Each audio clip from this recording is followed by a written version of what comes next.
Isang eksena sa upcoming Kapuso primetime series na To The One I Love na palaban sa suntukan ang character ni Kylie Padilla na si Jelay, isang tricycle driver. Nang biglang, totoong nasapak si Kylie ng kaeksenang stuntman. May mga kaunting galos din siya. Bahagyang nahilo rin daw si Kylie at aminadong nasaktan dahil malakas ang pagkakatama ng suntok sa kanyang mukha. Medyo may impact siya. May impact yung suntok.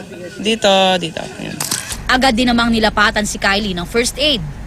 Hanggat maaari raw kasi hindi pumapayag si Kylie na may stunt double. Siya mismo ang gumagawa ng kanyang stunts, kabilang ang fight scenes. More on, nag-i-enjoy ako dun sa adrenaline rush na dala nung mga fight scene. Tsaka it's fun for me na nag-action ako or nag-muay thai or nag-martial arts. Masaya. Gusto ko yung feeling. Minsan, hindi raw talaga maiiwasan na nagkakaroon ng aksidente. Na-train naman kami ng mga bata. Nag-training ako. So, alam ko naman yung tamang kilos. Pero minsan lang talaga sa mga fight scene, nagkakatamaan. Normal lang yun.